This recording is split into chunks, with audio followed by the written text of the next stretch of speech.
Ok, buenos días con todos. Vamos a dar inicio a la primera actividad de tipo cursillo del curso de nefrología. El día de hoy nos reúne el tema de trastornos del agua y trastornos del sodio.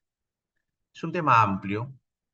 La exposición que viene a continuación trata de resumir los principales aspectos de lo que son los trastornos del agua y el sodio, para que luego ustedes con su lectura lo complementen y desde ya les voy diciendo que esto queda incompleto si en la práctica no culminan con sus tutores la, el manejo de un paciente con trastorno de agua y sodio haciendo ejemplos clínicos. Lo que vamos a ver ahora son las bases teóricas, pero en la práctica hay que resolver casos, ¿no? En los cuales uno aplica lo que vamos a ver a continuación y es mucho más fácil entender cómo se maneja un paciente haciendo un ejemplo en tiempo real, en vida real, ¿no? Ok, bien. Entonces, a ver, un segundo.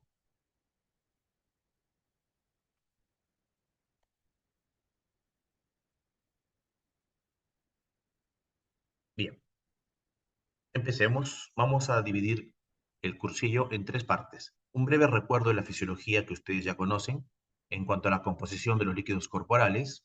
Y luego vamos a hablar ya de lleno en hiponatremia, que es el trastorno más importante, por así llamarlo.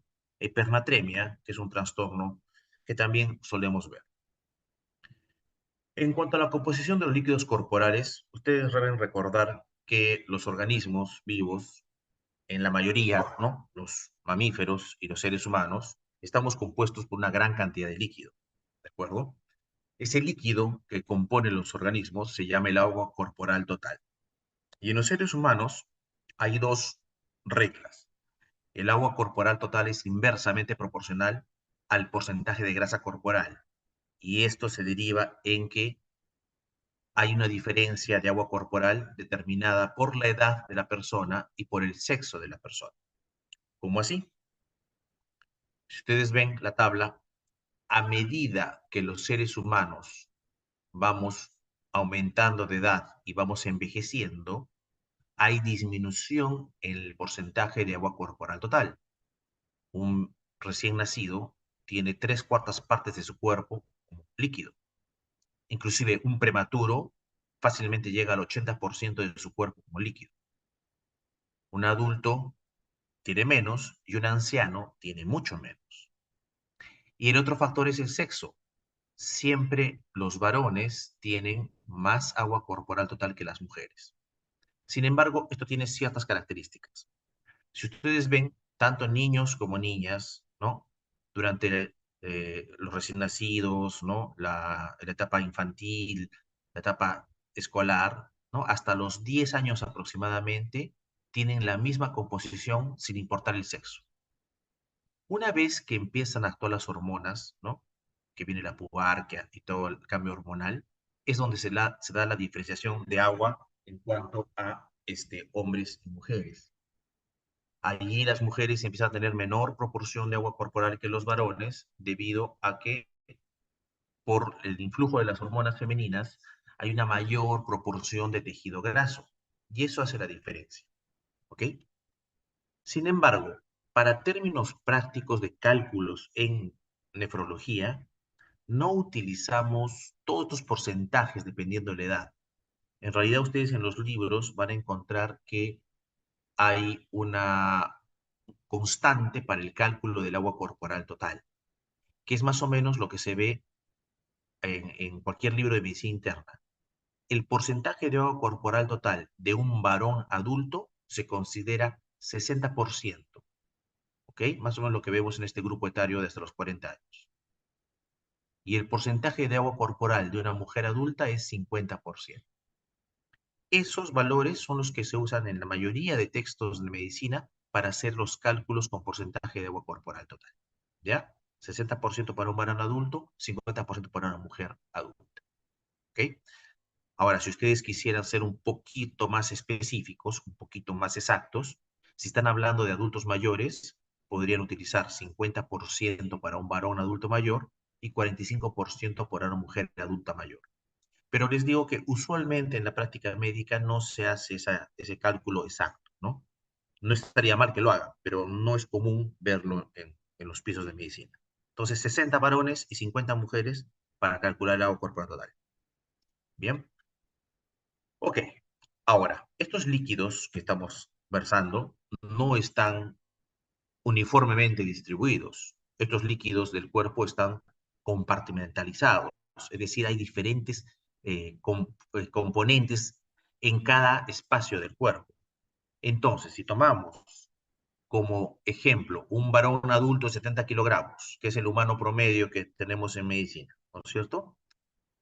Y sabemos que 70% es un varón adulto, entonces este varón adulto de 70 kilogramos tiene un agua corporal total de 42 litros, que es el 60%. Bien, esta agua corporal total, como les digo, no está uniformemente distribuida. Hay varias subdivisiones. La primera gran división es que el líquido del cuerpo humano es intracelular o extracelular, siendo mucho mayor el intracelular. 2/3 es intracelular y 1/3 extracelular. Si lo convertimos en litros, 28 litros es intracelular y 14 litros extracelular. Pero hay una división más.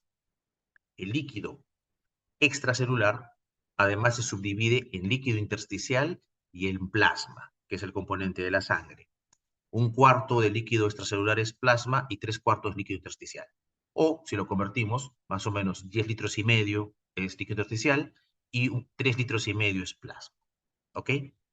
Recuerden que en medicina, todas las mediciones que hacemos de los diferentes componentes del agua corporal y de sus solutos, lo hacemos en este pequeño compartimento que es plasma. Es decir, la medición que hacemos en el plasma definitivamente no refleja la composición de los otros compartimentos del cuerpo, ¿de acuerdo? Y a veces hay que entender ese aspecto para poder hacer la evaluación clínica del paciente. Ok, entonces, vemos el plasma y dentro del plasma, el plasma no es agua pura. Ninguno de los líquidos del agua corporal total en realidad es agua pura. Todos los líquidos, todos los compartimentos que tienen líquido no es agua pura, sino es agua con solutos, agua con electrolitos, agua con cationes, aniones. Bien, entonces, en el plasma, este pequeño espacio en el cual tomamos muestras, el catión por excelencia es el sodio. El sodio es el catión por excelencia de todo el líquido extracelular, tanto del plasma como del líquido intersticial. Y el anión por excelencia es el cloro, tanto en el plasma como en el intersticial. Se dan cuenta ustedes que las concentraciones del plasma y líquido intersticial son similares, pero no son iguales, pero son bastante parecidas. ¿Ok? Entonces, a nosotros en la práctica médica nos importa las cantidades de este espacio, del plasma.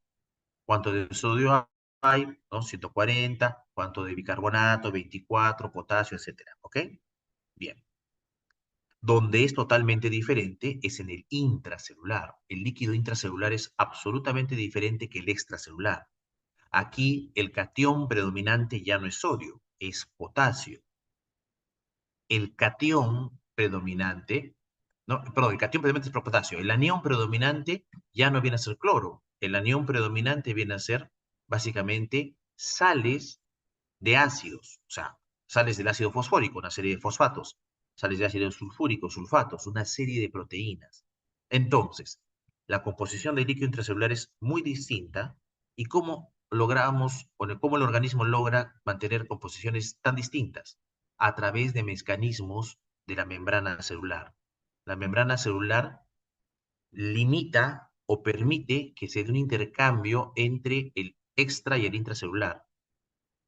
En cambio, entre el plasma y el intersticial, que son extracelulares, hay mucho menos control, por eso son de composiciones bastante similares, porque básicamente lo único que tienen que hacer es difundir a través de la pared capilar.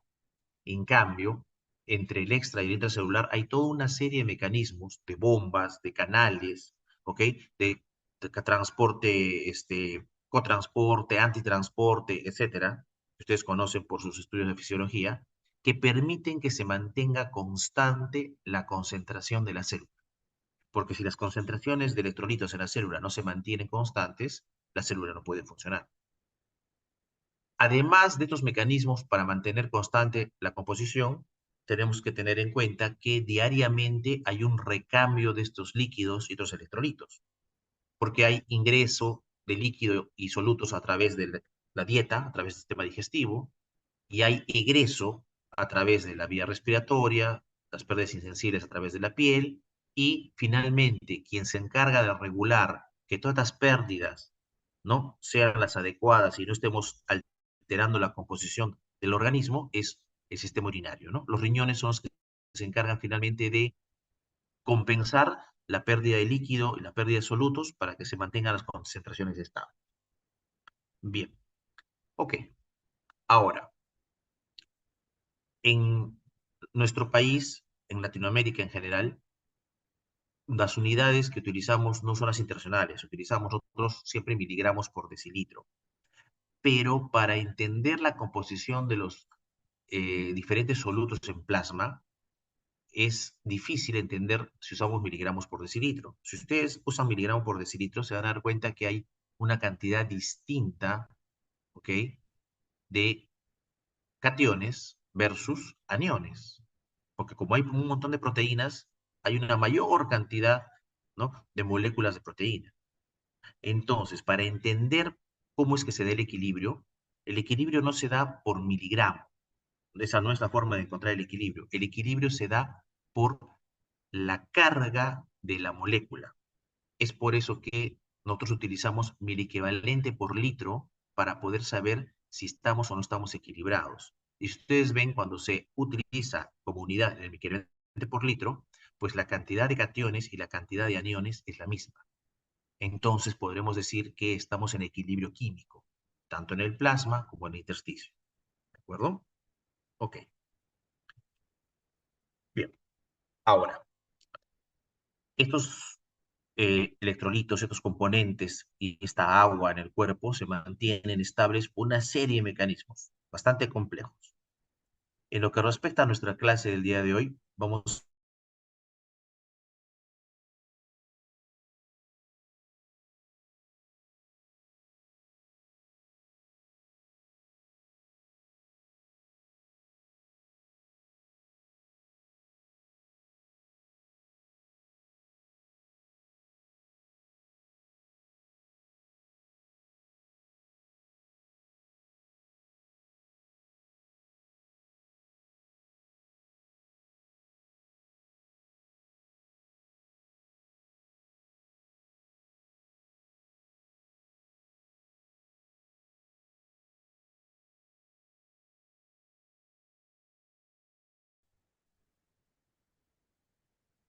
Parece que hubo un problema con internet porque me fue la señal un segundo, parece que hubo un problema. Retomamos la exposición, ¿ya?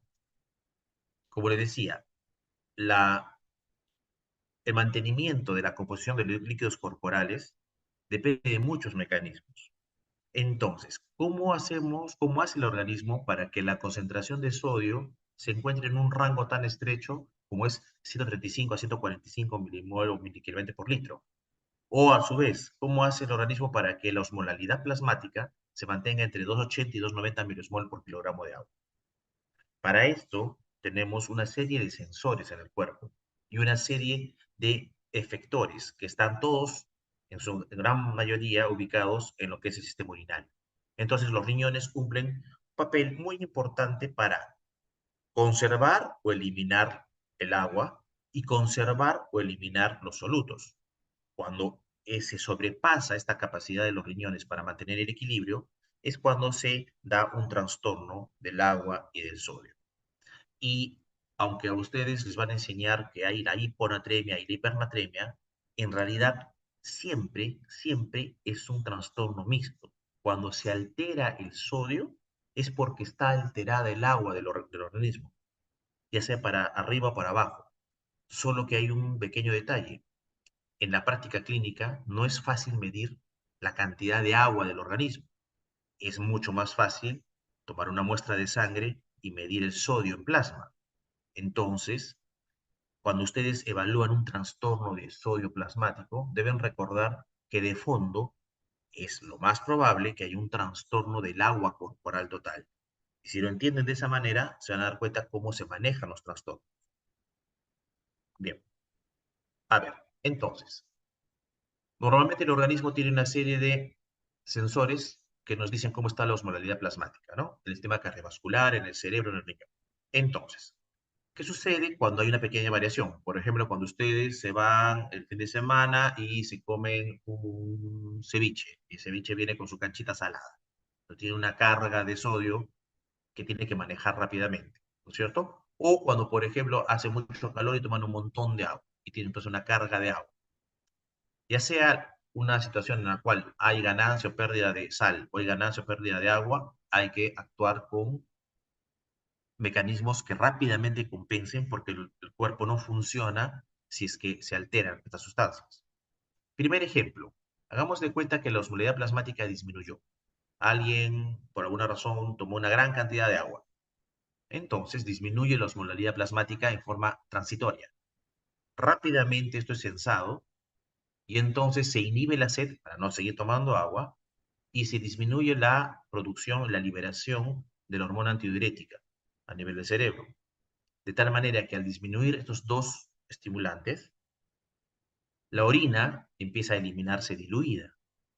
Al eliminarse la orina diluida, se elimina esta carga de agua que usualmente tomó una persona y de esa manera se compensa el cuadro y se corrige y la osmolalidad plasmática rápidamente es controlada. En el otro extremo, ¿qué pasa si tenemos una carga de sal y está incrementada la osmolalidad plasmática? Entonces, en este caso, una vez que se sensa esto, aumenta la sed. La persona empieza a tener sed, quiere tomar agua y aumenta la liberación de hormona tiurética para que los riñones ahorren agua, no la eliminen, de tal manera que se produce una orina concentrada y esto debería ser suficiente para corregir el problema. Esto es lo que ocurre todos los días, cada hora, cada minuto, cada segundo en su cuerpo. Es lo normal. Cuando esta capacidad de que los riñones produzcan orina diluida o orina concentrada para poder compensar la alteración de la osmolaridad plasmática es cuando se da el trastorno de agua y sodio. Si es que no se puede producir orina diluida, va a transformarse esto en hiponatremia. Cuando no se puede eliminar la orina concentrada, se va a transformar el trastorno en hipernatremia, que lo vamos a ver posteriormente. ¿Okay? Entonces, ¿cómo entendemos estos cambios? Vamos a ver otra forma de entenderlos. Si asumimos que el cuerpo, el organismo, es un recipiente que tiene una cantidad de agua y una cantidad de soluto, en este caso, para este ejemplo, las bolitas verdes son moléculas de sodio, ¿ok? Entonces, hay dos formas que tengamos un trastorno del sodio, para que se den cuenta de la importancia del agua corporal total. Primera situación, hagan de cuenta que incrementamos el volumen del solvente, o sea, más agua.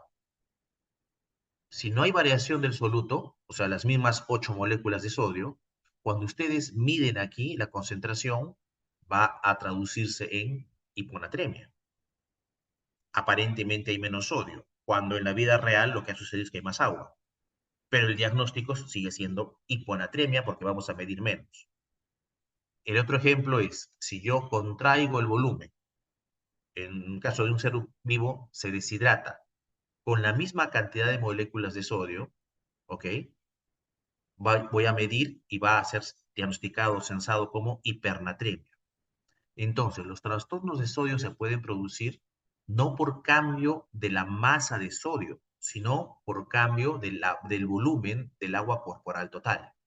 Y esto es lo más frecuente. En la vida real, los pacientes que vienen con trastorno de sodio, lo que tienen principalmente es un trastorno en el agua corporal total. También existe la posibilidad que haya una cantidad mayor o menor de sodio, o sea, de la masa corporal total de sodio. Sí, también es válido, pero esto es menos frecuente que un trastorno de agua corporal total. Lo que pasa, como les dije hace un rato, que nos es muy complicado, no es imposible, hay forma, pero es muy complicado y no se usa en la práctica diaria la medición del agua corporal de un cuerpo. Eso tendría que hacerse con un estudio de bioimpedancia, por ejemplo, que no hay en todos los lugares, no hay en todos los servicios, en hospitales grandes, inclusive no hay un equipo de bioimpedancia. Entonces, la forma de diagnosticar viene de muchos años atrás, de hace más o menos 100 años. Y entonces, desde ese entonces, la forma más práctica de valorar el trastorno de sodio es midiendo el sodio plasmático. ¿Ya? Pero vean que principalmente va a depender del trastorno de agua. Ok. Entonces, el agua puede ser ganada o perdida. Y una vez que se gana o se pierde, tiene que actuar básicamente los riñones para compensar, ya sea excretando el agua, ya sea absorbiendo el agua, y se puede esto ver apoyado por tener o no tener sed. Esto refuerza el trabajo del riñón. Este volumen que circula en nuestro cuerpo es usualmente regulado por la excreción o ahorro renal de sodio. En cambio, la osmolaridad plasmática es mayormente regulada por la excreción o el ahorro renal de agua. Ambos mecanismos suelen estar acoplados, no son independientes, funcionan en coordinación. Bien, ¿y cuáles son las tres grandes formas de regular que tiene el organismo? Esto en líneas generales, ¿ya? Estoy simplificando cómo son. Una es la producción de hormona antidiurética o la liberación al plasma de la hormona antidiurética. Ustedes saben que la hormona antidiurética se produce en el cerebro, ¿no?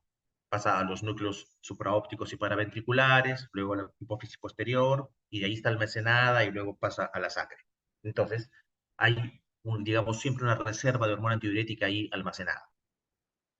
Cuando la osmolalidad urinaria empieza a incrementarse, uno va a ver que en paralelo hay incremento de la hormona antidiurética plasmática. ¿Ok? Esos funcionan así, acoplados. ¿Por qué? Por lo siguiente. Cuando uno ve que hay depresión de la volemia, a medida que va deshidratándose en mi paciente, también yo tengo mayor cantidad de hormona antidiurética en el plasma. Se le va liberando. Y esto funciona acoplado con el tercer mecanismo.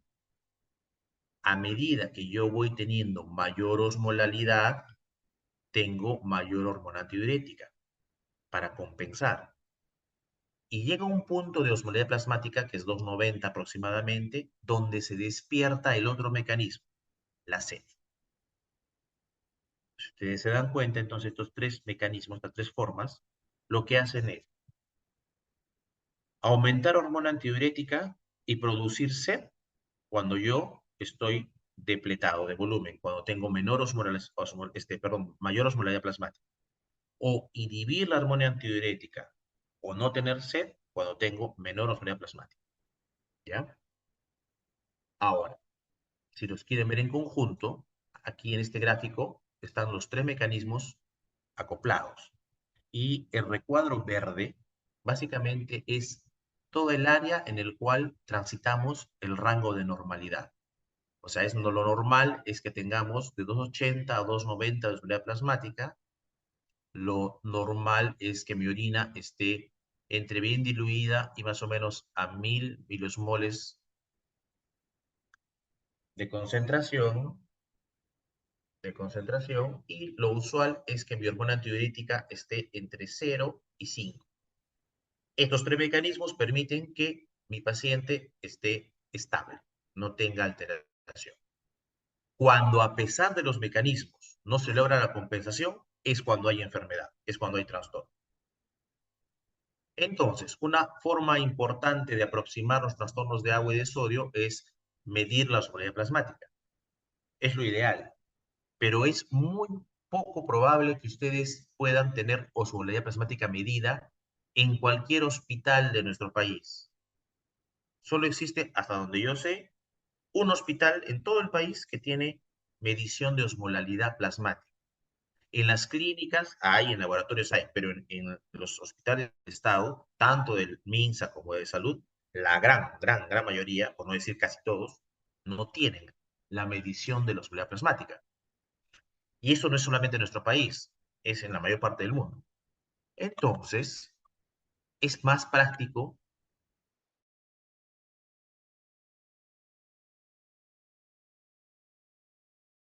Usualmente nos aproxima bastante bien el trastorno. Entonces, una fórmula que siempre les van a enseñar es cómo se calcula, cómo se estima la osmolaridad. Y la osmolaridad se estima así: el doble del sodio plasmático más la glucosa más la urea. O si trabajan en un lugar donde no se mida urea y se mida BUN, sería sodio más glucosa más BUN. Acá en Lima, solo hay 2 hospitales que usan BUN. Todos los demás hospitales usan urea como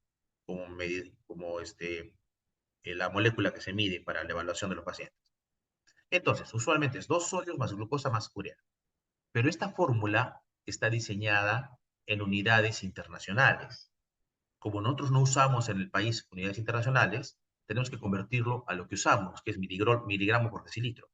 Entonces, la fórmula que utilizamos en nuestro país es la osmolaridad plasmática es igual a 2 sodios, glucosa entre 18 y urea entre 6.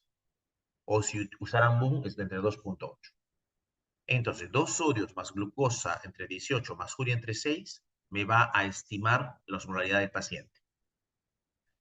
Ahora, como el valor de que sale esta división, glucosa entre 18 y de urea entre 6, son valores bajitos, inclusive hay algunos textos de medicina que dicen que en condiciones normales, es decir, cuando la glucosa es normal y la urea es normal, podría uno aproximar la osmolaridad plasmática prescindiendo de la glucosa y de la urea. Es decir, en condiciones normales, la osmolaridad efectiva viene a ser solamente el doble del sodio y usualmente los 3 puntitos o 4 puntitos que me da la glucosa. Urea, en realidad, se suele prescindir. ¿Ok? Igual, si quieren ser más exactos, podrían medir todo. Donde sí toman importancia y donde sí tienen que incluir de todas maneras glucosa y urea es cuando están alteradas, cuando están elevadas, porque sí van a aumentar ahí el efecto osmótico que tienen en el líquido y sí van a tener importancia en el trastorno. Entonces, si es un paciente con falla renal, por ejemplo, que tiene una urea alta, tiene que incluirlo. Si es un paciente diabético que está descompensado, definitivamente tiene que incluirse la glucosa en el cálculo. ¿Bien? Ok. Bien, habiendo recordado eso, para verlo cómo se traduce esto en la patología, vamos a empezar hablando del trastorno más común y más frecuente, que es hiponatremia. ¿A qué se le denomina hiponatremia? Obviamente a la disminución de la concentración plasmática de sodio en el plasma. ¿Ok? Un valor menor de lo normal, que recordamos que lo normal es de 135 a 145. Entonces, la hiponatremia es cualquier valor por debajo de 135. Y en los libros, en general, la mayoría dicen que es leve hasta 130, moderada hasta 125, y se le llama, actualmente se le debería llamar profunda, no necesariamente severa, a menos de 125. Por ahí, si leen literatura un poquito más antigua, van a ver que en algunos libros un poquito más antiguos dice 120. Los libros más modernos, la literatura más moderna, habla como punto de corte para el trastorno más avanzado, 125. Pero que sea menor de 125 no necesariamente implica que sea severo. Los europeos tienen esta corriente de llamarle profunda, menos de 125. Los norteamericanos sí le llaman usualmente severa, menos de 125. Pero parece más lógico guardar el término de hiponatremia severa al paciente que clínicamente se encuentra mal. ¿De acuerdo? Vamos a ver eso a continuación, un poquito después. Entonces, avancemos. ¿Qué tan importante es la hiponatremia? Es relativamente importante. ¿Por qué? Porque a ustedes los forman en el ámbito hospitalario. Si ustedes se dedicaran solamente a ver pacientes ambulatorios en la comunidad, en un centro de salud, probablemente no es un trastorno que vaya a importarles, porque es muy poco frecuente en la comunidad. Pero si ustedes ven pacientes hospitalizados, como normalmente van a ver durante su formación, entonces sí tiene importancia. Hay varios estudios, ¿no? El último estudio, por ejemplo, peruano que se hizo en el año 2016. Y es similar a los estudios de otros lugares, estudios previos. Más o menos la prevalencia de hiponatremia en pacientes hospitalizados es un poquito más del 20%. Poquito más. Pero la gran mayoría, por no decirles casi todos los pacientes, no se hospitalizaron por hiponatremia. Se hospitalizaron usualmente por otra situación, por una infección, por un infarto, por lo que ustedes quieran, y dentro del estudio, dentro de la evaluación, se les encuentra hiponatremia. Entonces, si bien es cierto, más o menos, una quinta parte de los pacientes internados tienen hiponatremia, no fue el motivo de internamiento de los pacientes. Ellos se internaron por otro motivo, ¿ok? Solamente complica el cuadro. Ok, entonces recordemos la fisiopatología. Para que alguien desarrolle hiponatremia, tiene que haber dos condiciones, dos requisitos. Tiene que haber un aporte de líquido que tenga agua. O sea, no un líquido que sea uno normal, ¿no? Tiene que hacer un aporte de agua, ya sea por vía oral, ya sea por vía parenteral, por algún lado tiene que entrar agua sin electrolitos o con muy poca cantidad de electrolitos. Y lo que determina el trastorno es que mi organismo, mis riñones, no puedan producir la orina diluida para poder eliminar esta carga de agua. Si por alguna razón está bloqueado, está alterado el mecanismo de dilución de la orina, entonces se va a producir la hiponatremia. ¿Bien? ¿Qué sucede en la hiponatremia? Va a depender mucho de la magnitud de la hiponatremia y de la velocidad. Pero en general, en todos los casos, cuando hay hiponatremia, lo que sucede es lo siguiente. Todos los órganos se ven afectados, pero no todos los órganos tienen importancia clínica, porque el músculo, el hígado, todos los intestinos tienen capacidad de adaptarse. Lo que limita o lo que nos da la severidad o la importancia de la hiponatremia como trastorno es lo que pasa en el cerebro. Porque recuerden que el cerebro es un órgano que está metido dentro de un compartimiento, dentro de una caja sellada, que es el cráneo. El cerebro no tiene lugares por donde variar su volumen. Está totalmente encerrado dentro del cráneo. Entonces, cuando una persona, por alguna razón, le empieza a dar hiponatremia, sucede que va a haber un efecto de compensación rápido, pero no lo suficientemente rápido si el trastorno es muy severo. Ahí te vamos a volver a esto, ahorita se los explico de nuevo. ¿Qué hace, por ejemplo, que la persona no pueda compensar rápidamente? Por ejemplo, personas que tengan trastornos previos, que cuando empiezan a hacer hiponatremia no la van a poder compensar bien. Tenemos lo más común, personas desnutridas, ancianos, personas con alcoholismo, personas con falla hepática. Mujeres, por ejemplo, que estén posoperadas, sobre todo mujeres jóvenes, mujeres ancianas que usen diuréticos tipo tiazidas, ¿no? Trastornos de hipoxia, se ha descrito hiponatremia, por ejemplo, en las personas, en los deportistas de maratón, los que hacen carreras largas, hacen hiponatremia, ¿ok? Los alcohólicos, etcétera. Entonces, una persona no hace hiponatremia solamente porque tiene el trastorno original, sino porque además hay factores de riesgo y en este grupo de personas uno debería buscar el trastorno activamente, porque van a darse cuenta que si no lo sospechan, puede ser difícil diagnosticarlo y se puede pasar. Entonces, la persona que hace hiponatremia usualmente es asintomática, ¿sí? Y son asintomáticos porque en la mayoría de casos la hiponatremia va presentándose poco a poco, es lenta y es crónica, es decir, tiene más de 48 horas para desarrollarse.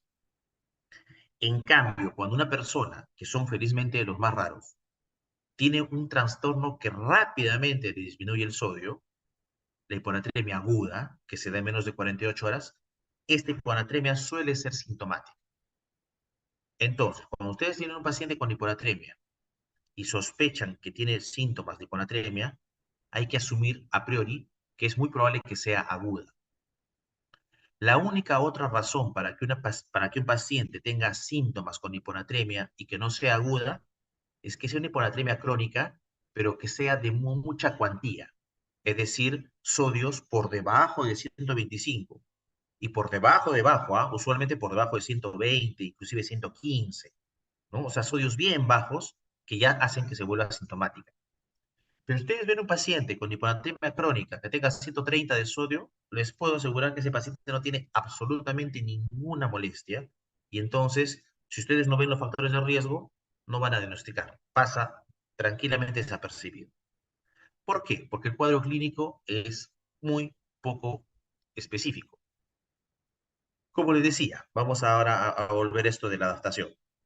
Normalmente tenemos que el cerebro, como les digo, está en una caja, está en estado de equilibrio, normonatremia. Cuando hay hiponatremia aguda o hiponatremia marcada, ¿qué es lo primero que sucede? Lo primero que sucede es que el extracerebral, estamos hablando del líquido cefalorraquídeo, el intersticio, el plasma, o sea, el líquido extracerebral, se vuelve hipotónico porque tiene menos sodio. Como se vuelve hipotónico y tiene menos sodio, entonces el cerebro inicialmente está hipertónico respecto al líquido que tiene afuera. Como está hipertónico, va a jalar un poco de agua, porque como tiene tonicidad, jala agua. Y entonces inicialmente el cerebro se hincha un poquito, tiene un pequeño edema. Ok, si ustedes dejan que el cerebro use sus mecanismos y el trastorno no es muy severo, usualmente el cerebro se adapta porque libera solutos, libera electrolitos, baja su tonicidad y se equipara a la tonicidad del plasma, de tal manera que al bajar su tonicidad, entonces vuelve a su volumen normal. Eso es lo que suele ocurrir en la hiponatremia crónica, que el tiempo que pasa para que se desarrolle es largo y le da el tiempo suficiente para que el cerebro se adapte y no se edematice. Pero en cambio en la aguda, como ocurre rápido esto, el cerebro no pierde tan rápido los osmolitos y entonces no se adapta y es cuando hay síntomas. Es por eso que la mayoría de pacientes con hiponatremia crónica son asintomáticos y los sintomáticos suelen ser los agudos. ¿Ok? ¿Qué tienen? Pueden tener simplemente un poco de dolor de cabeza, pueden tener un poco de sueño, un poco de falta de ganas de hacer las cosas, o pueden ir alterando su sensorio, ir deprimiendo su sensorio, hasta estar confusos, desorientados, ponerse psicóticos, hacer coma, parálisis, e inclusive llegar a estado de convulsión, daño cerebral y muerte. ¿Ok? Bien. La gran mayoría de pacientes con hiponatremias a veces tienen cuadro clínico no por el trastorno inicial, sino por el tratamiento inadecuado. Vamos a retroceder un poquito. Acá vemos cómo inicialmente el cerebro se acomoda y se vuelve a estabilizar. Pero ¿qué sucede cuando uno actúa rápidamente, cuando el tratamiento es rápido? Ahí viene el problema. Si ustedes acá, en este cerebro que está adaptado, ustedes rápidamente quieren corregir el trastorno de sodio y le ponen una solución hipertónica para corregir la hiponatremia y elevan rápidamente la concentración de sodio en el extra cerebral, sucede que el cerebro va a perder líquido, se va a chupar como si fuese una pasita. Y eso produce un daño importante. ¿Ok? Entre los síntomas de la hiponatremia, aparte hay algunos síntomas gastrointestinales que, como se dan cuenta, son absolutamente inespecíficos y musculoesqueléticos. Bien, entonces, para hacer el diagnóstico por síntomas está bien difícil. Hay 1000 causas más comunes para pensar que alguien tiene náusea que la hiponatremia. Hay 1000 causas más comunes para pensar que alguien tiene sueño o letargia.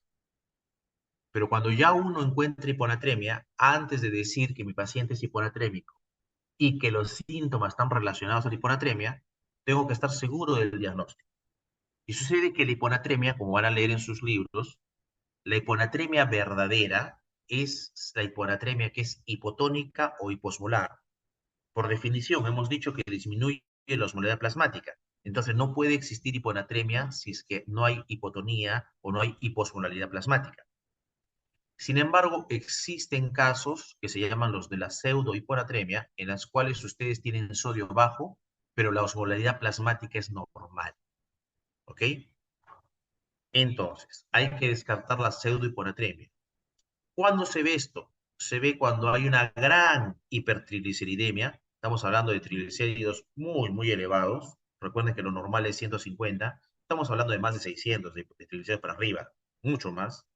O cuando hay disproteinemias, estamos hablando de clonas de proteínas anormales, usualmente de globulinas, ¿no? Probablemente un paciente que tenga un mieloma múltiple, que tenga una macroglobulinemia de Waldenström, una cosa así. Entonces, estas causas son raras, no es muy común que haya esto. De todas maneras, si su paciente tuviese algún riesgo de tener una gran hipertrigliceridemia o estén sospechando que tenga una neoplasia hematológica, hay que tener en cuenta eso antes de afirmar que hay hiponatremia, ¿ya? La hiponatremia verdadera tiene que tener tonicidad baja. Y ahí es muy útil sí medir la osmolalidad y no calcular.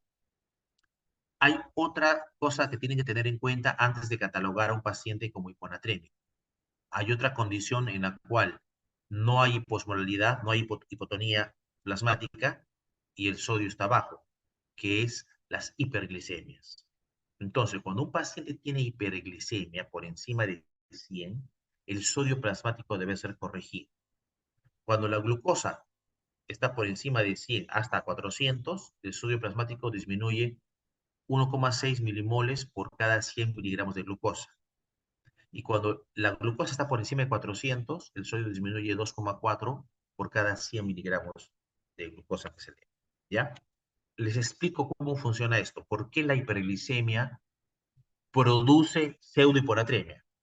Porque sucede que cuando un paciente está hiperglicémico, recuerden que está hiperglicémico porque tiene un problema de insulina y la glucosa se eleva en el plasma porque no puede entrar a la célula.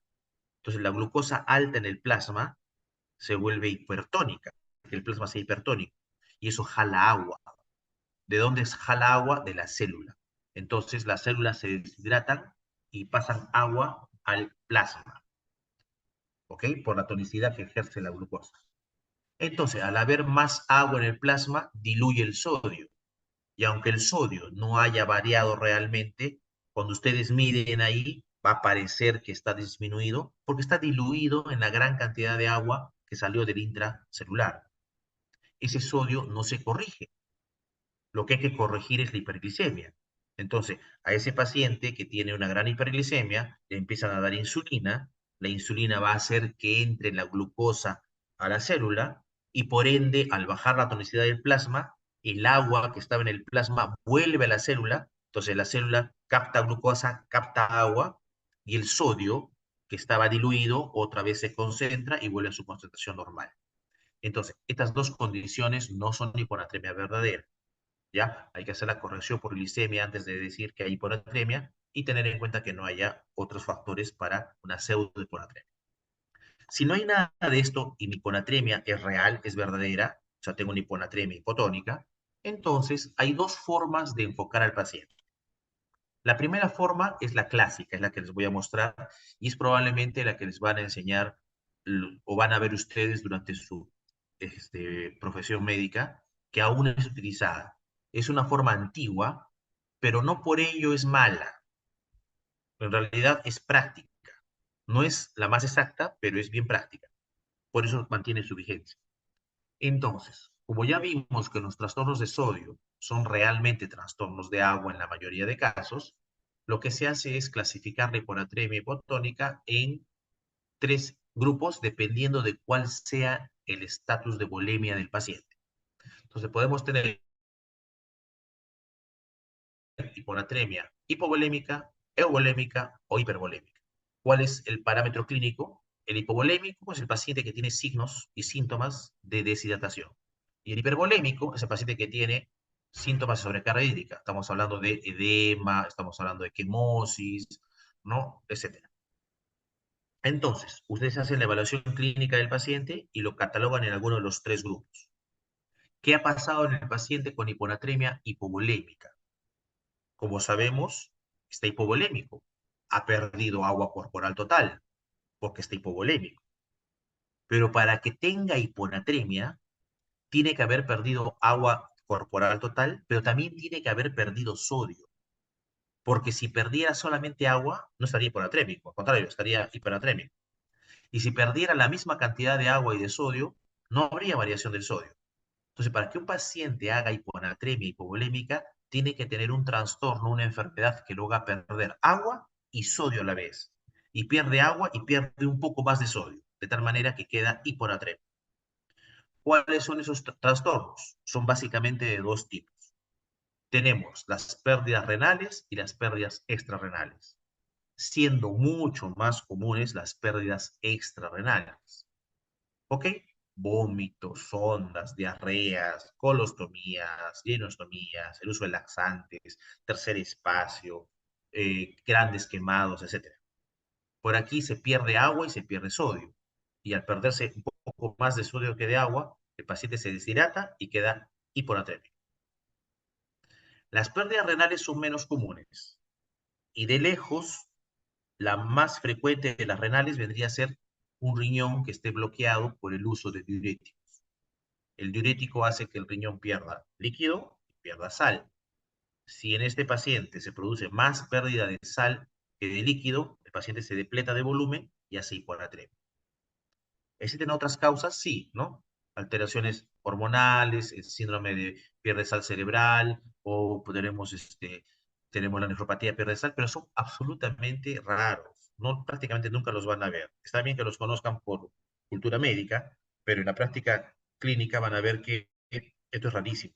Usualmente, si tienen un paciente que tenga hiponatremia hipovolémica de causa renal, está usando diurético. Es casi, casi, casi lo que van a ver, van a encontrar. Entonces, yo podría hacer mi diagnóstico clínico de hiponatremia hipovolémica. Tengo un paciente que viene con una gran diarrea y le encuentro que tiene sodio bajo y está deshidratado, pues lo obvio es que está perdiendo sodio y agua en la diarrea. Pero en algunos casos, el diagnóstico no podría ser tan clarito.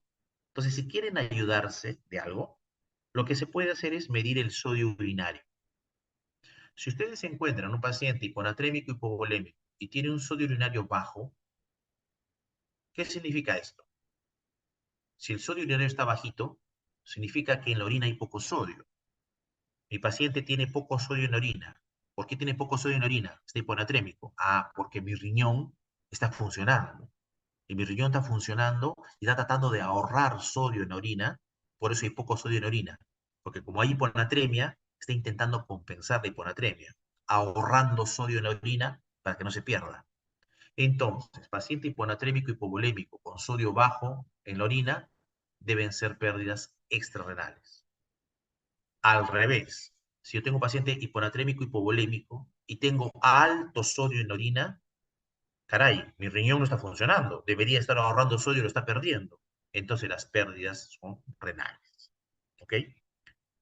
La mayoría de veces no se requiere el dosaje de sodio porque el cuadro clínico suele ser evidente. Pero, como le digo, es una ayuda diagnóstica si es necesario. Bien, vámonos al otro extremo, a la hiponatremia hipervolémica. Acá hay una pregunta, Piero, dime. Ah, sí, doctor, sí, justo lo que acaba de referirse, por ejemplo, en pérdidas renales, en daño del riñón, sería, no sé, pues en Ujú. estadios iniciales, ¿no? Porque al final hay anuria, inclusive, por ejemplo, en RC o cuando hay una injuria, más se traduce como una anuria, bueno, llegando a anuria, ¿no? Ya, ok. Acá hay un detalle. Cuando te hablo de daño renal, no estoy hablando de enfermedad renal crónica. Estoy hablando de alteración de la función renal en el aspecto de manejo de agua y sodio. El mejor ejemplo es el uso de diuréticos. Si tú lo ves desde el punto de vista de trastorno de hiponatremia, el daño, entre comillas, del riñón es porque el riñón está bloqueado por el uso del diurético. ¿Ok? Entonces, ¿cómo liberamos al riñón de su daño? Suspendes el diurético y el riñón vuelve a adquirir su capacidad de concentración de orina y va a poder manejar el trastorno de sodio. Entonces, cuando te hablo de alteración de la función renal, no estoy refiriéndome estrictamente a enfermedad renal crónica. Simplemente me estoy refiriendo a un bloqueo o una alteración de la capacidad del riñón para el manejo de agua y sodio. ¿Ok? Lo mismo ocurre, por ejemplo, en el síndrome de pierde sal cerebral, que es raro. La mayoría de síndromes de pierde sal cerebral se dan luego de una hemorragia subaranoidea. Entonces, mientras está el problema en el cerebro y la hemorragia y todo eso, se altera la función renal. Pero si al paciente lo operan, le drenan la hemorragia o se reabsorbe, evoluciona bien, desaparece el trastorno y el riñón vuelve a manejar el sodio y agua. ¿Ok? La mayoría de veces, la gran mayoría de veces, los pacientes con enfermedad renal no hacen trastorno de sodio hasta muy avanzada la enfermedad renal y no hacen hiponatremia de ese tipo. Ahorita vamos a ver justamente la hiponatremia que producen los pacientes con daño renal crónico, que es la que viene a continuación. Vámonos al otro extremo, les decía. Vamos a la hiponatremia hipervolémica. La hiponatremia hipervolémica es la hiponatremia que se da en un paciente que tiene usualmente edema, ¿no? Entonces este paciente va a tener mayor cantidad de agua corporal total, ¿ok? Porque pues está edematoso, pero también ha ganado sodio. Ya esta es una pregunta típica de examen donde la mayoría de estudiantes, si no han entendido, fallan. Porque si yo les pongo, el paciente hiponatrémico tiene mayor cantidad de agua, el paciente hiponatrémico hipervolémico tiene mayor cantidad de agua corporal, verdadero, marca. El paciente hiponatrémico hipervolémico tiene mayor cantidad de sodio corporal, falso. Y mentira, es verdadero. El paciente ha ganado agua y ha ganado sodio, solo que ha ganado mucha más cantidad de agua, de tal manera que el sodio está diluido y cuando ustedes miden es hiponatremia. Pero el mecanismo generador de este trastorno es ganancia de agua y sodio a predominio de agua. Entonces, ¿qué patologías producen esto? Fácil. Patologías renales y extrarrenales. Las extrarrenales, por definición, ustedes recién han pasado por eso. Falla cardíaca. Acaban de ustedes estudiar falla cardíaca hace poco y se dan cuenta que el paciente en falla cardíaca suele venir edematoso. Y es importante el porcentaje de pacientes con falla cardíaca, ¿no? De patrón húmedo o congestiva, que tienen hiponatremia. Igual los pacientes con falla hepática, los cirróticos, por ejemplo, que tienen una gran ascitis, también es común que tengan algún grado de hiponatremia. Y entre las sin daño renal se pone el síndrome nefrótico. ¿Por qué lo ponen acá? Porque acá no necesariamente hay insuficiencia renal. Ya en el síndrome nefrótico hay gran cantidad de edema y puede haber hiponatremia. El otro mecanismo de hiponatremia hipervolémica es el paciente que tiene insuficiencia renal. Ese sí, Piero, hace hiponatremia, pero hace hiponatremia porque el paciente deja de orinar. Y al dejar de orinar, al hacer oliguria o oliguanuria, se edematiza, se llena de líquido, se diluye el sodio y entonces hace hiponatremia.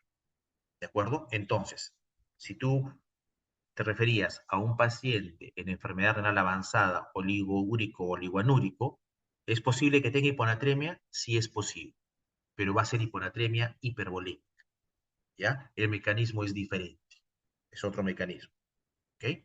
Bien. Aún así, la hiponatremia hipervolémica es más o menos fácil de diagnosticar también. O sea, es fácil diagnosticar un paciente con falla cardíaca, un paciente con falla hepática, un paciente con insuficiencia renal. O sea, no es nada difícil, ¿no? La hiponatremia que es de difícil diagnóstico viene a ser esta del medio, la hiponatremia euvolémica.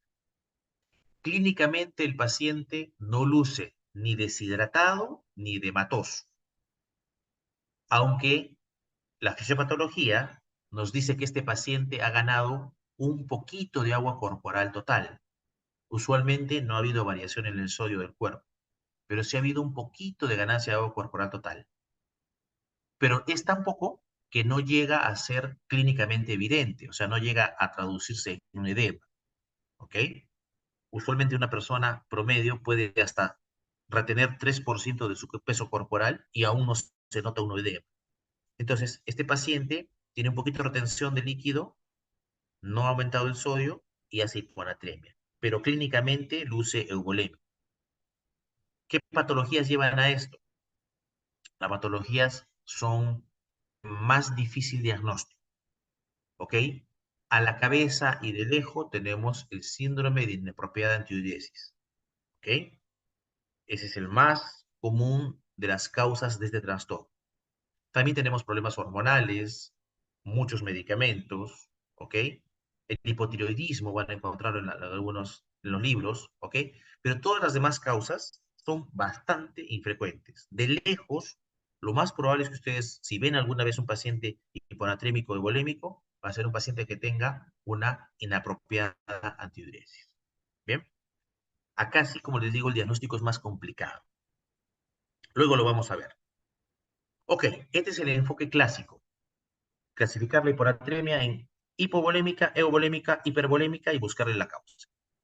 Sin embargo, como se dan cuenta, el enfoque clínico no es preciso 100%. Puede llevarnos a errores de clasificación en hipovolemia, en hipervolemia. Y es por eso que en el año 2015 salió un consenso internacional, que es el único hasta ahora, ¿no? De sociedades mixtas, de nefrólogos, endocrinólogos, intensivistas, internistas, que enfocaron el diagnóstico de hiponatremia de otra manera, que es así. Cuando alguien tiene hiponatremia verdadera, lo primero que uno hace es medir la osmolalidad urinaria, no plasmática, urinaria, en la orina. Si el paciente tiene una osmolalidad menor a 100, entonces no hay forma que esta hiponatremia esté mediada por hormona antidiurética. Y la causa es que el paciente tiene una excesiva, exagerada, gigante ingesta de líquidos que no tengan sal. Y estamos hablando principalmente de trastornos psiquiátricos. Estamos hablando de polidipsia psicógena, potomanía, ¿ok? Una dieta de té y tostadas, que es una dieta totalmente inadecuada, etc. Esto obviamente es algo que lo van a ver pocas veces. La mayoría de pacientes hiponatrémicos les van a medir la osmolaridad urinaria y va a ser mayor a 100. Si está mayor a 100, entonces sí hay acción de hormona antidiurética. Y el siguiente paso diagnóstico es medir el sodio urinario. Y el sodio urinario puede estar mayor o menor a 30. Si el sodio urinario está menor a 30, entonces hay poco sodio en la orina. Mi riñón debe estar funcionando bien. Y entonces evalúo recién cómo está la volemia del paciente. Si el paciente está depletado, entonces ha tenido pérdidas, que pueden ser digestivas, tercer espacio, transdérmicas, no renales, porque mi riñón se supone que está bien, hay poco sodio en la orina. Si mi volumen plasmático está elevado, ¿no? El volumen de mi paciente, la volemia está elevada, entonces es una hiponatremia hiperbólica. Lo que vimos, ¿no? El nefrótico, la falla cardíaca y la falla hepática. ¿Ok? La otra posibilidad es que cuando yo mido el sodio urinario esté alto. Entonces, sodio urinario alto me dice que mi riñón no está funcionando bien, no está ahorrando sodio. Yo me pregunto, ¿mi paciente usa diuréticos o es nefrópata? ¿Tiene algún daño renal? Si la respuesta es sí, entonces yo me pongo a buscar si está usando diuréticos realmente, si tiene falla renal aguda o tiene falla renal crónica. Pero si no está usando diuréticos y no tiene deterioro de la función renal, entonces tengo que valorar recién cómo está la volemia de mi paciente. Si la volemia está baja, entonces estas son las causas, ¿no?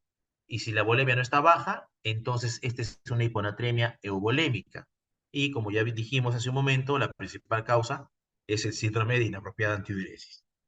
Entonces, esta forma de enfocar la hiponatremia es más precisa, tiene menos margen de error. Si ustedes se dan cuenta, los cajones finales, los 5 cajones, son los mismos que hemos visto en la anterior lámina. ¿Ok? Solamente que la forma de llegar al diagnóstico es distinta. ¿Cuál es el problema? ¿Por qué no es popular, por ejemplo, en un país como el nuestro? Porque requiere esto, osmolaridad urinaria y sodio urinario. En la mayoría de lugares no hay cómo medir osmolaridad urinaria. Así como no hay cómo medir osmolalidad plasmática, no hay cómo medir osmolaridad urinaria. Y sodio urinario realmente solo se mide en hospitales grandes, ¿no? El 2 de Mayo, el Loaiza, Cayetano, Rebagliati, Almenara tienen para medir, pero centros de salud, hospitales pequeños no tienen para medir sodio urinario. Entonces, claro, esta guía es europea, ¿no? La que planteó esto inicialmente fue la europea y luego los norteamericanos. 2 años después sacaron su guía los norteamericanos. Para ellos, en su realidad, es mucho más fácil medir esto. En la nuestra es más complicado. Probablemente yo creo que por eso no se ha hecho popular, pero también es una forma totalmente válida y buena de llegar al diagnóstico de hiponatremia de mi paciente. Bien, ok. Entonces, como les decía hace un momento, El que es complicado es diagnosticar el síndrome de inapropiada antidiuresis, ¿ok?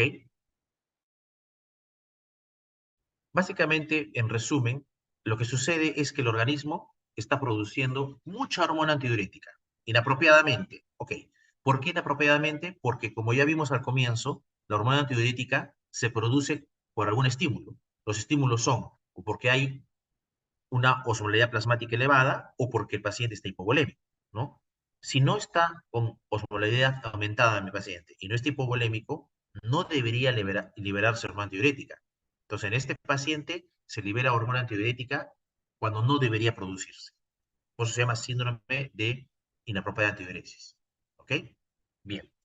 Entonces, cuando esta síndrome se da porque se produce mucha hormona antidiurética, es el que ustedes deben haber escuchado alguna vez, que es el SIHA, que es el primero que se describió. ¿Ok? Ahora se sabe que hay otro mecanismo. No hay realmente una producción exagerada de hormona antidiurética, sino que la hormona antidiurética, por un trastorno en el túbulo colector, tiene una mayor acción, o sea, hiperestimula sus receptores.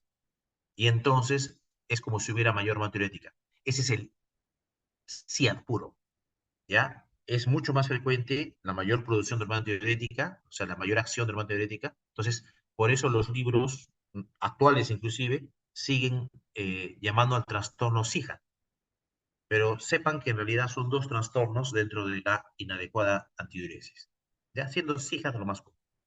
Ok, entonces, hay mayor hormona antidiurética o mayor acción de la hormona antidiurética y entonces el organismo retiene agua, ¿de acuerdo? Y eso diluye un poquito, o sea, no retiene un montón de agua, retiene un poquito de agua, ¿ok? Eso hace que se produzca la hiponatremia por esa pequeña dilución, pero el paciente no llega a desarrollar edema, ¿bien? Y entonces mi paciente hace el CIAN. ¿Por qué es de diagnóstico difícil? Porque no hay una causa. Hay un montón de causas que llevan a la misma alteración, ¿ok? Es por ello que para hacer el diagnóstico uno requiere criterios, o sea, no hay una forma fácil de hacer el diagnóstico. Requerimos por lo menos cumplir los 6 criterios esenciales. Es decir, que mi paciente tenga hiponatremia hipotónica verdadera, o sea, una osmolalidad menor a 2,75. Ya dijimos que la osmolalidad urinaria tiene que ser más de 100, porque eso nos traduce que hay una acción de hormona antidiurética. Que tenga clínicamente euvolemia, ni deshidratado ni edematoso. Que el sodio urinario esté más de 30. Ya vimos en el diagnóstico cómo se usa el sodio. Y excluir otras causas que me podrían llevar a hiponatremia hipotómica euvolémica. Como ya vimos en la parte anterior, que el paciente no tenga hipotiroidismo, que no tenga insuficiencia adrenal, ¿no? Hipopituitarismo, insuficiencia renal, etc. Y que no haya usado diuréticos en los últimos días. Si el paciente cumple estos criterios, entonces uno puede hacer el diagnóstico de SIHA o de SIAD, ¿de acuerdo? Hay criterios suplementarios que casi no se usan. Lo que sí hay que cumplir esos esenciales sí o sí. Bien. Y como les decía, el diagnóstico es difícil porque hay un montón de causas. Acá las he clasificado en 5 grandes grupos. ¿Qué produce un SIHA? Neoplasias, enfermedades pulmonares usualmente de larga data, trastornos del sistema nervioso central, medicamentos, drogas y una miscelánea. Entre las neoplasias es más común que sean neoplasias de órganos sólidos, ¿de acuerdo? Aunque también se ven las neoplasias líquidas. En los trastornos pulmonares, básicamente son dos. O son infecciones, en nuestro medio, por ejemplo, tuberculosis, ¿no es cierto? Bronquiectasias, ¿ok? O también son neoplasias pulmonares. A nivel central, usualmente son infecciones, como una meningitis, una encefalitis, también son neoplasias del cerebro, o algunas otras enfermedades como un DCB hemorrágico, isquemio, ¿no? Hipoxia, etcétera. ¿Ok? Y en cuanto a drogas, hay tipos de drogas que pueden inducir el SIHA, son más o menos de uso común. Tenemos, por ejemplo, drogas que tienen en su estructura analogía con la molécula de la hormona antidiurética y por ende pueden de alguna manera estimular la acción de los receptores. Estamos hablando de oxitocina, desmopresina. Por ejemplo, hay drogas que incrementan la liberación de la hormona antidiurética desde la hipófisis. Por ejemplo, tenemos, ¿no? Drogas para los triglicéridos, tenemos algunas drogas narcóticas, antipsicóticos, etc. Hay drogas que hacen que el túbulo colector sea más sensible a la hormona antidiurética. Por ejemplo, ciclofosfamida, los AINES. ¿Ok? Hay drogas que no tienen un mecanismo de acción muy conocido, pero que también se han asociado al SIGA. Es importante que en un paciente con SIGA ustedes vean qué medicación toma, porque el trastorno se corrige si ustedes quitan esta medicación y reemplazan por algo que pueda manejar su problema de fondo, pero que no sea una de estas. ¿De acuerdo? Y finalmente se ve esto en pacientes, por ejemplo, como los pacientes con VIH, SIDA, pacientes que tengan ejercicio prolongado, ya hablamos de los maratonistas, algunos pacientes postquirúrgicos luego de la anestesia pueden desarrollar SIGA, que usualmente se corrige rápido, felizmente, etc. Entonces, cuando llegamos al diagnóstico de SIGA o de SIGA, hay una amplia, ¿no? Un plan amplio para realizar, para descartar. Hay que ir descartando uno por uno hasta llegar a la causa. Bien, ok. Hasta allí en cuanto a diagnóstico. Vamos a la historia de la medicina. Muchos de los problemas se han dado por el inadecuado tratamiento de la hiponatremia. Entonces, es importante que ustedes conozcan el manejo adecuado para no producir iatrogenia. La literatura médica y nefrológica está llena de ejemplos de mal manejo del sodio que produjeron daño de los pacientes. Entonces, cuando yo manejo un paciente con hiponatremia, tengo que ver qué está causando la hiponatremia para corregirla. Por ejemplo, si es una diarrea, tengo que intentar tratar la diarrea, ¿no? Si es un diurético, tengo que suspender el diurético y ver la manera de darle otra cosa para su manejo. Y el otro objetivo de manejo es la hiposmolalidad plasmática per se. ¿Cómo hacemos eso? Tenemos que decidir primero si mi paciente tiene síntomas que sean causados por la hiponatremia. Eso es raro, es difícil, porque no son síntomas específicos. Pero si no tengo ninguna explicación para un trastorno de sensorio, pues probablemente deba decir, ok, es la hiponatremia. Luego tengo que intentar saber cuánto tiempo tiene, si es aguda o crónica. Si mi paciente está hospitalizado, tendré que revisar si tiene en la historia clínica dosajes de sodio previos. Si mi paciente recién llega, por la historia clínica, por la anamnesis, tendré que sacar más o menos el tiempo que el paciente tiene ya alteración. A veces no se puede. Y finalmente, ver la otra, ¿no? ¿Qué factores de riesgo tiene para que la hiponatremia sea más severa y para que tenga mayor problema en el tratamiento? O sea, para que se me complique. Valorando esos tres aspectos, yo tomo algunas decisiones. Siempre cumpliendo algunos principios. Mis decisiones deben estar restringidas a estos principios.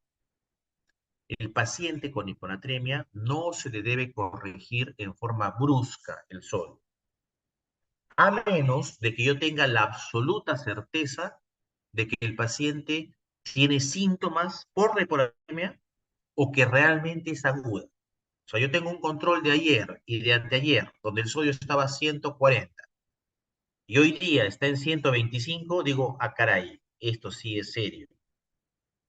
Más aún, algunos libros de texto dicen, hay que repetir el examen, no va a ser que sea un error de laboratorio y vayan a manejar algo que no existe, ¿no? Entonces se repite el examen, se confirma que tiene pues un sodio bien bajo, entonces yo me aseguro que es agudo.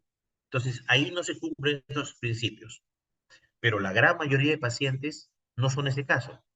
La gran mayoría de pacientes tienen síntomas que uno no está seguro si tienen o no tienen que ver con la hiponatremia y no tenemos la evidencia que sea aguda o al contrario, es hiponatremia crónica. Tenemos la evidencia de que ya venía con sodio bajo varios días. Entonces, cuando es un paciente crónico o es un paciente que no es sintomático o que tiene síntomas que no son claros, entonces hay que ser prudente. ¿Cuáles son los principios? Máximo variar 1 milimol por hora. Segundo, no más de 10 milimoles el primer día y no más de 18 el segundo día. es decir, en total, en 48 horas, no más de 18, ¿no? 10 el primer día, 8 el segundo día. Entonces, en 48 horas no debemos haber variado más de 18 milimoles si es necesario, ¿no? ¿Ok?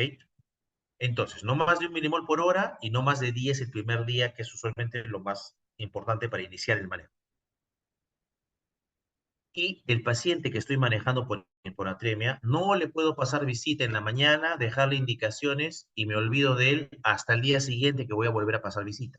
No, es un paciente que tengo que hacerle monitoreo. ¿Por qué? Porque el examen que le tomaron de sodio me dice realmente cómo está el sodio en ese momento que le tomaron el examen. No significa que va a estar igual 24 horas. Segundo, yo voy a hacer mi tratamiento en base a fórmulas, pero las fórmulas no son exactas, son solamente una aproximación. Entonces yo estoy calculando más o menos cuánto voy a corregir, pero tengo que monitorizar si estoy realmente llegando a donde yo quiero ir. Tercero, durante el tiempo de corrección, el paciente puede seguir ganando perdiendo agua o ganando perdiendo sodio. Hagamos de cuenta que es un paciente que viene por una diarrea.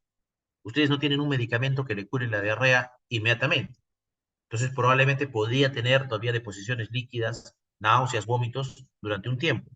Entonces ya mi cálculo que hice al comienzo ya no va a ser tan exacto porque ha habido algo que ha cambiado mi balance de agua y sodio. Cuarto, como yo sé que el órgano que se ve más comprometido con las disnatremias es el cerebro, y yo estoy sospechando que pueda o no pueda tener síntomas neurológicos, tengo que hacerle un monitoreo neurológico de síntomas y signos para ver si estoy yendo bien, si está mejorando o no está mejorando.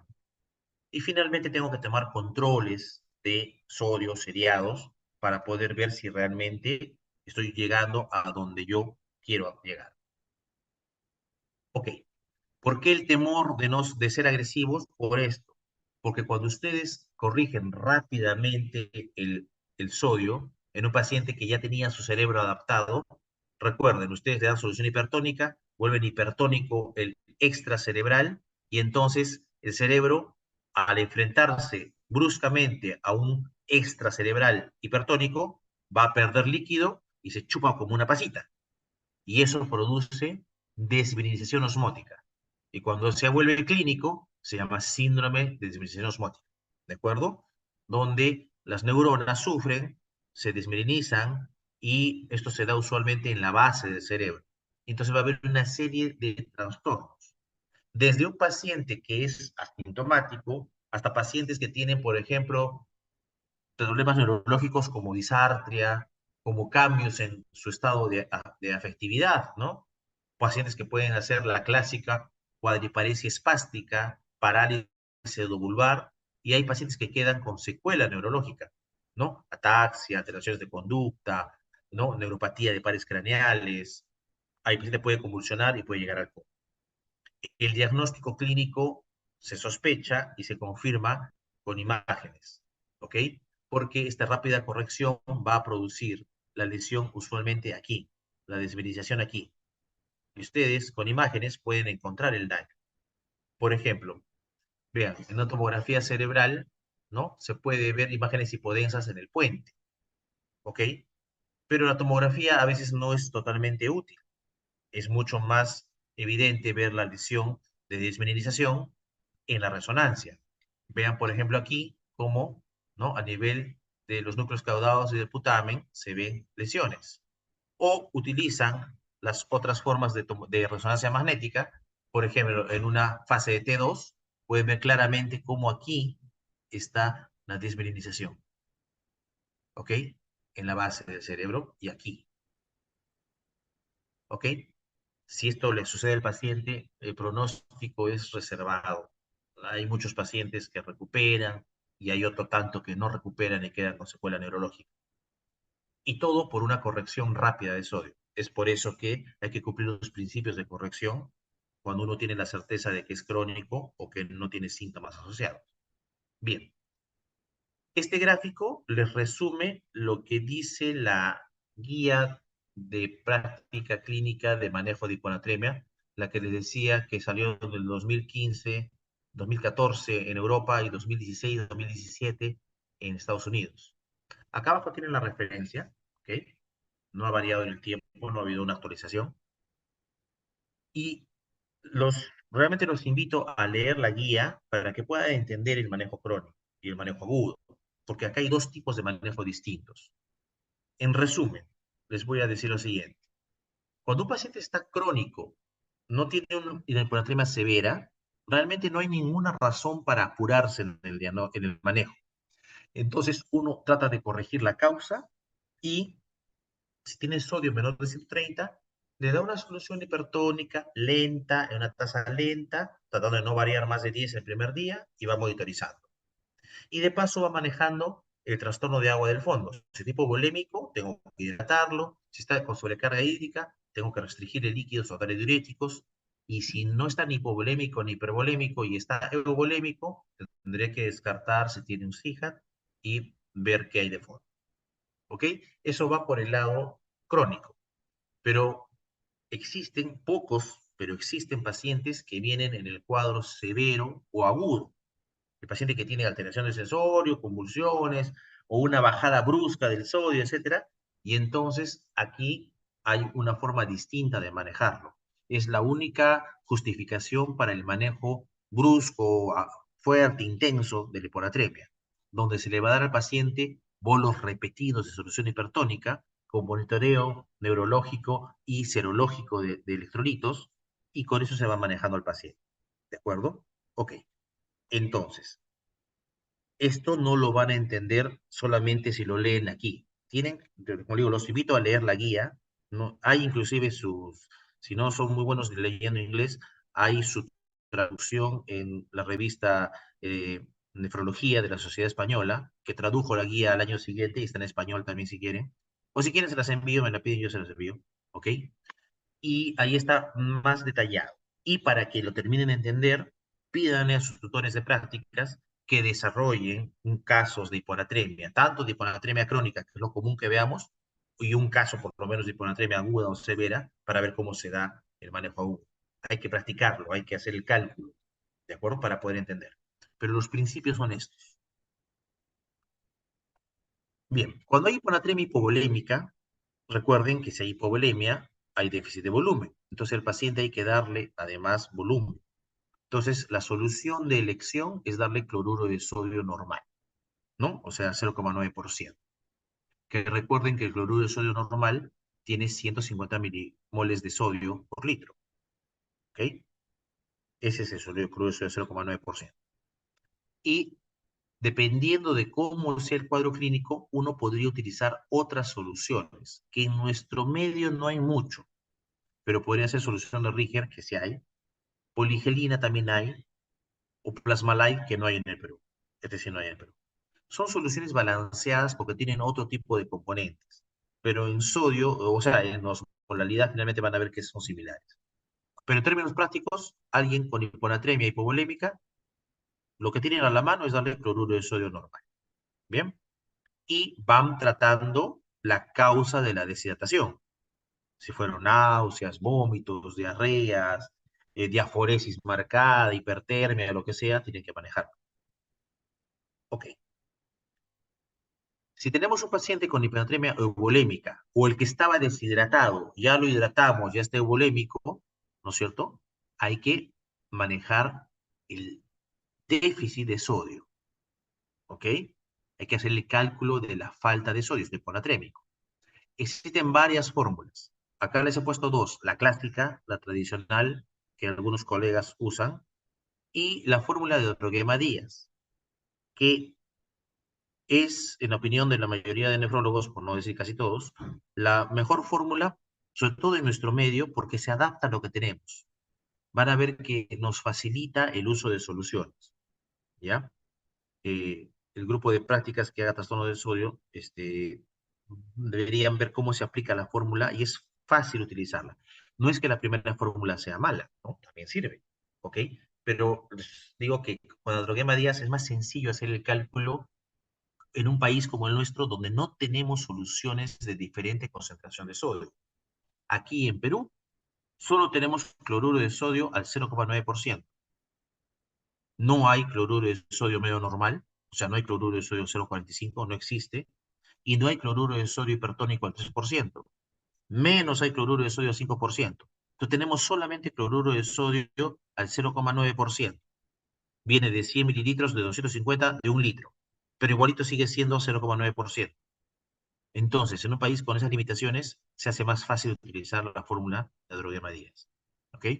Bien. Una vez que hacen el cálculo, no se olviden de cumplir sus principios.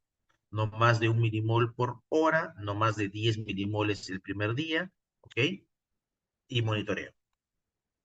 Entonces, ¿qué pasa si yo tengo un paciente que tiene una disnatremia, una hiponatremia severa y requiero pues una solución hipertónica? ¿De acuerdo? Requiero darle una solución hipertónica importante, como la que dice el libro. Todos los libros que van a leer habla de la solución de cloruro de sodio 3%. Pero les acabo de decir que esto aquí no existe, no hay en Perú. Entonces, los médicos peruanos, que siempre somos muy inventivos, nos hemos inventado varias formas de producir nuestra propia solución hipertónica. Existen varias, ¿ah? Hay por lo menos cuatro. Les pongo las dos más utilizadas, ¿ok? Solución hipertónica a la peruana. Primera fórmula o primera forma es que a un cloruro de un litro le botan 100 mililitros, se quedan con 900 y ahí le agregan 5 ampollas y media de cloruro de sodio al 20%. El cloruro de sodio al 20% viene solamente en ampollas, ¿de acuerdo? Cada ampolla tiene 20 mililitros, ¿ok? Y entonces, al mezclar estos 900 mililitros de cloruro de sodio normal con las 5 ampollas y media de cloruro de sodio al 20%, nos va a dar una solución que tiene 508 milimol por litro, ¿ok? Cerca a la del 3% que tiene 513. Otra forma es que agarran un frasco de agua destilada y le botan 150, se quedan con 850 mililitros. Y le agregan 7 ampollas y media de cloruro de sodio al 20%. Y esta solución me va a dar finalmente 510 milimol por litro. ¿Ya? ¿Ok? Sea una o sea la otra, todas sirven. Nos van a dar soluciones hipertónicas. Bien. Y entonces, mientras voy dándole lentamente la solución hipertónica a mi paciente para corregir hiponatremia, voy manejando las demás causas. ¿De acuerdo? Le empiezo a evitar que siga perdiendo líquido, le restringo el agua libre, ¿no? O cuando el paciente no responde a esa terapia, inclusive podría usar drogas de segunda y tercera elección, ¿no? Por ejemplo, en la hiponatremia hipervolémica voy a utilizar diuréticos, ¿no? La falla cardíaca, el cirrótico, el nefrótico, le tengo que dar diuréticos. Si quiero bajar los niveles de hormona diurética, se podría usar de microciclina o litio. Sin embargo, las guías europeas y los últimos artículos de revisión ya no aconsejan usar este tipo de medicamentos. Y en cuanto a los antagonistas de la hormona diurética, estamos hablando de los baptanes, ¿no? Que antagonizan el receptor tipo 2 de vasopresina en el túbulo colector. Hay información contradictoria. Los europeos no recomiendan el uso de baptanes. En cambio, los norteamericanos sí lo recomiendan. En nuestro país no nos hacíamos problema porque no había baptanes, entonces no nos importaba si lo recomendaban o no recomendaban porque no había. Pero desde el año pasado contamos con un baptán, que es caro, pero hay. Entonces, si tuvieran un paciente con una hiponatremia resistente, que no mejora, o solamente un SIJA, que no mejora con medidas iniciales, habría que valorar bien si uno usa un Baptam. Felizmente, para la mayoría de ustedes nunca van a tener que tomar esa decisión porque si un paciente no responde al manejo inicial, definitivamente tiene que ver un especialista, tiene que referir a nefrología. Y ya será el nefrólogo que lo ve si decidirá usar o no usar un Baptam. Porque los Baptanes tienen pros y contras. Son drogas que tienen varios efectos colaterales que hay que valorar. Bien, ok. Con eso terminamos la larga hiponatremia. Hipernatremia es más sencillo, es más chiquito, ¿de acuerdo? Y es casi, en líneas generales, todo lo contrario de la hiponatremia, ¿ok? Entonces esto lo vamos a ver más rápido. Hipernatremia se define como una elevación de la concentración plasmática del sodio por encima de 145. No hay consenso, pero la mayoría de textos dicen que es leve hasta 150, moderada hasta 155 y severa por encima de 155 algunos textos y por encima de 160 otros textos. No está consensuado. Bien. ¿Qué tan frecuente es? Igual, en ambulatorios, olvídense, no hay casi. Pero en hospitalizados se ve, aunque con menor frecuencia que la hiponatremia. Más o menos 15 a 18% en la mayoría de estudios. ¿De acuerdo? En Perú, el último estudio mostró 18,2%. Igual, los pacientes no suelen entrar a hospitalización por la hipernatremia. Vienen por otra causa. Bien, ¿se acuerdan la fisiopatología? El paciente incrementa la osmolaridad, debería aumentar la sed, liberar hormona antidiurética y producir una orina concentrada. Al retener, al recuperar líquido, debería diluir la osmolaridad y entonces corregirla. Si no se puede corregir, no se puede producir esta orina concentrada, se da la hipernatremia. ¿Ok? Entonces hay un desorden de la concentración de orina. Entonces se da en dos contextos. Paciente que no puede concentrar su orina o un paciente que no tiene acceso absoluto al agua. Estamos hablando de un náufrago, por ejemplo, en medio del mar. Está rodeado de un montón de agua, pero no puede tomar esa agua, porque es agua muy salada y terminaría muriéndose más rápido. Entonces, los pacientes van haciendo hipernatremia progresiva, ¿no? ¿Ok? Entonces, esas son las condiciones para el desarrollo de la hipernatremia. Bien, la fisiopatología es lo contrario de la hiponatremia. Tenemos un cerebro normal inicialmente, se da la hipernatremia, aumenta la tonicidad del extracerebral y entonces inicialmente el cerebro se chupa. Entonces empieza a utilizar sus mecanismos. Si la hipernatremia es lenta, le da tiempo al cerebro para ganar osmoles y entonces el cerebro recupera su líquido y vuelve a lo normal. Un cerebro que está compensado, estabilizado, porque ganó osmoles, produjo osmoles en sus neuronas. ¿Ok? Sin embargo, si el trastorno se da rápido, no le da tiempo y el cerebro sufre. O al contrario, viene alguien muy entusiasta, ve que el paciente tiene 150 de sodio y ¡pum! Le corrige rápidamente la hipernatremia. Entonces el cerebro no tiene tiempo a desadaptarse y lo que va a producir es edema cerebral, ¿no? Y el edema cerebral es una cosa grave, puede producir una hernia del pedúnculo, paro cardiorrespiratorio y se murió el paciente. Esa es la razón para tampoco manejar la hipernatremia rápidamente.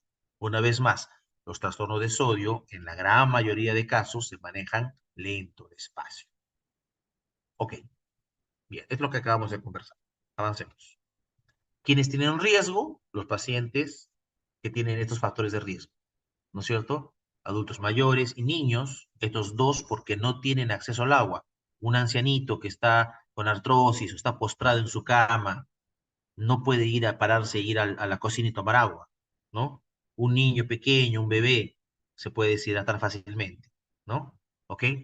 Personas con estado alterado mental, una diabetes insípida, por ejemplo, o una cosa que me lleva a gran pérdida de agua, etcétera. Y algunos trastornos que se ven usualmente en personas que están internadas, ¿no? Como por ejemplo nutrición enteral, el uso de ventilación mecánica, etcétera. Ok. La mayoría son asintomáticos, porque la mayoría son felizmente crónicos. Solo los agudos suelen ser sintomáticos, o a menos que tenga un crónico que tenga una severa hipernatremia, ¿no? Más de 155, 160, dependiendo del libro que lea. ¿Qué síntomas da? Igual, inespecíficos. Muy difícil que hagan el diagnóstico por síntomas, porque la gente va a estar inquieto, letárgico, desorientado, estupor, coma. O sea, es casi los mismos síntomas de hiponatremia. Uno no puede diferenciar claramente la hipo de la hipernatremia por síntomas. Respiración laboriosa, hipotensión, taquicardia, igual puede haber calambres, hiperreflexia, náusea, sed al comienzo. Pero cuando la hipernatremia es muy severa, se pierde también la sed. ¿Ok? Y los ancianos suelen ser todavía menos sintomáticos. Entonces, el diagnóstico de hipernatremia por cuadro clínico es bastante difícil, ¿no? Tendrían que sospecharlo y buscarle la hipernatremia. Cuando nos encontramos, porque la mayoría de veces sucede eso, te toman exámenes y de repente, ¡oh, sorpresa! ¡Ay, tiene sodio alto! No lo habían sospechado. ¿Ya? Así suele ser en los cursos de medicina, no es raro. Entonces, ya que tienen un paciente con hipernatremia, entonces el diagnóstico, el enfoque clásico es dividirlo otra vez por su estado de volemia. Hipernatremia hipovolémica, euvolémica, hipervolémica. Y acá está descrito qué sucede con el agua corporal total y el sodio, ¿no? En hipovolémica ha perdido agua corporal total, pero ha perdido también sodio, solo que menos sodio, entonces se queda hipernatremia. Causas, muy similar a lo anterior, pérdidas renales y pérdidas extrarrenales, ¿ok? Ahí las pueden leer. La hipernatremia euvolémica es bastante rara, pueden ser pérdidas extrarrenales y renales también. Y la hipernatremia hipervolémica es rarísima, raro que la vean, ¿ya? Acá tiene que haber habido ganancia de sodio y ganancia de agua, y eso es bien raro, ¿ok? Y se ve, por ejemplo, en hiperaldosteronismo primario, no creo que vean muchos en su vida, Cushing, no Cushing secundario corticoides, ¿no? Cushing del otro tipo, entonces también es raro que lo vean. Pacientes con diálisis que hayan sido dializados inadecuadamente, tampoco no lo van a ver, muy poco frecuente, o ya una iatrogenia, ¿no? Que a alguien le hayan pasado pues solución hipertónica en la vena sin que lo hayan resucitado, que le hayan dado una cantidad grande de tabletas de sodio, entonces, ¿no? Toma 1 gramo de cloruro de sodio en cada tableta, cosas así, ¿no? Esto es raro. Entonces, lo más común es que vean hipernatremia hipovolémica o euvolémica. Y entonces tienen que buscar las causas que están acá descritas. Bien. El problema con el tratamiento, como les decía, es que sean muy agresivos, no le den tiempo al cerebro a desadaptarse, entonces el cerebro no tiene tiempo para poder eliminar los osmoles de su neurona, de sus glías, hace edema cerebral, se les enclava el paciente y se les muere. Para evitar eso, manejo lento. Los mismos principios, no más de 1 por hora, no más de 10 el primer día, no más de 18 los 2 primeros días y monitoreo. Lo mismo que hemos hablado en hiponatremia. Acá habría que darle al paciente no solución isotónica, sino cloruro de sodio hipotónico. Usualmente cloruro de sodio al 0,45, ¿no? No al 0,9. La única razón para darle cloruro de sodio normal a un paciente con hipernatremia es que esté deshidratado y que tenga inestabilidad hemodinámica, que esté chocándose, que tenga taquicardia, esté por chocarse. Ahí sí se le da, por lo menos al inicio, isotónico. Pero si su paciente no está por chocarse, no está con signos de inestabilidad hemodinámica, se da solución hipotónica, cloruro de sodio al medio normal o 0,45%, que en el Perú no existe. Y tienen que manejar la etiología de fondo. Entonces, una vez más, tenemos que recurrir al ingenio peruano y producir soluciones hipotónicas. ¿Ok? Bien. Una vez que el paciente ha sido hidratado, o si tenemos un paciente que tenga hipernatremia volémica desde el comienzo, entonces lo que se calcula acá es el déficit de agua. En la hiponatremia calculábamos el déficit de sodio. Acá calculamos el déficit de agua, ya sea con la fórmula tradicional, que es esta, o con la fórmula de Droguema Díaz, que, oh sorpresa, es la misma fórmula de la hiponatremia. La fórmula tradicional sí son distintas, pero la fórmula de Droguema Díaz es la misma fórmula para hipo y para hipernatremia. ¿Ok? Por eso, para mí es más fácil usar esa fórmula. Bien. Entonces, le dan la corrección de agua lento, como ya vimos, poquito, ¿no es cierto? Y si es posible, la mejor forma de darle una solución hipotómica a un paciente es utilizar la vía oral. Si su paciente está consciente, no tiene náusea, no tiene vómito, no tiene alteración del tránsito intestinal, no está posoperado, la mejor forma de darle solución hipotónica es darle agua por vía oral o por sonda nasogástrica, en el último caso. Si no se puede hacer eso, ok, se le puede dar cloruro hipotónico endovenoso, dextrosa, que es una solución hipotónica, ok, siempre cumpliendo los mismos principios que ya conversamos. Y si tenemos una hipernatremia hipervolémica, el manejo es sacar el sodio del cuerpo. Ha ganado demasiado sodio y ha ganado demasiada agua. ¿Y para eso qué utilizamos? Diuréticos. Entonces, en los trastornos hipervolémicos, tanto hiponatremia como hipernatremia, siempre vamos a utilizar diuréticos, ¿ok?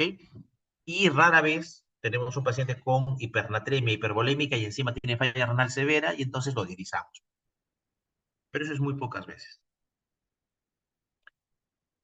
Los estudios de pronóstico en hiponatremia son pocos y de baja calidad porque el paciente con hiponatremia tiene mucha comorbilidad y es difícil dar pronóstico. En hipernatremia hay unos pocos estudios que nos hablan un poco de pronóstico, ¿ok? Aún así es un poco difícil solamente deslindar el pronóstico del trastorno de hipernatremia. Pero en general se tiene lo siguiente.